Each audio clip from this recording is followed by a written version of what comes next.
I'm Robin Clevett. I'd like to show you the way I cut the tops of my hip rafters, because a lot of people contact me and ask me how to find the angles out and all the rest of it, and I will be going through that in much greater depth when I do my roofing square app and videos that go with the app. So that will take you through the steps of how to mark them out using the square, and how simple it is, and how you calculate the lengths, or how you do direct measurement in my case.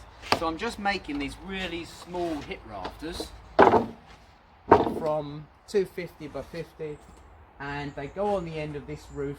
So it's a predominantly gable to gable with what we call barn ends, which is a small hipped end on each end. It's a really nice little detail. Because we're using a 250 hip, it's quite deep, and that's because the rafters are 200, and the idea is when the rafter is cut into it, it's not hanging below the hip.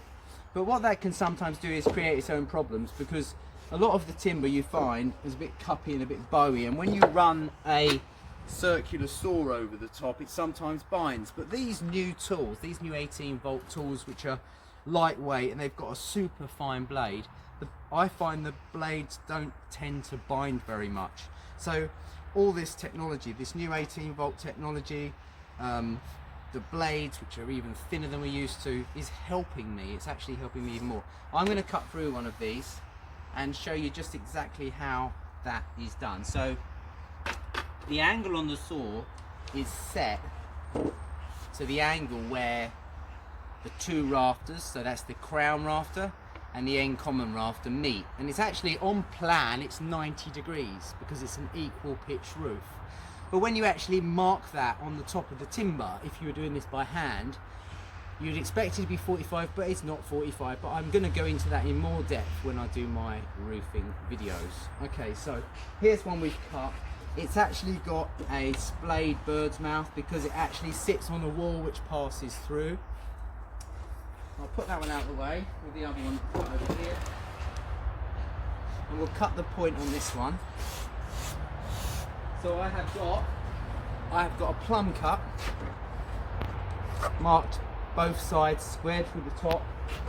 I've got the circular saw set so it won't go all the way through, and the reason why I do that is because once you've cut one side, I've still got some support for the base of the saw, and it's going to knock off that. And that's a little bit like sometimes the valley rafter. When I do the valley rafter, I sometimes give one of those as well.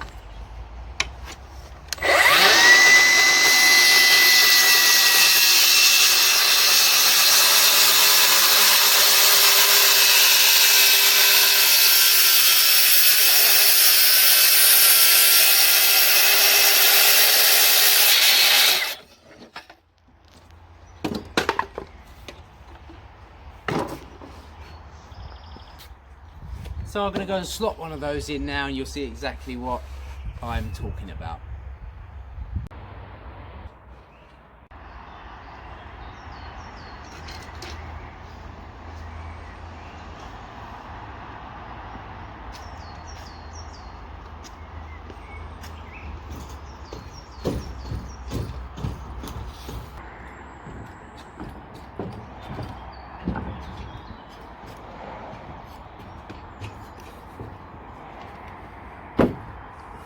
Right, so the splayed bird's mouth is because it sits over this gable wall.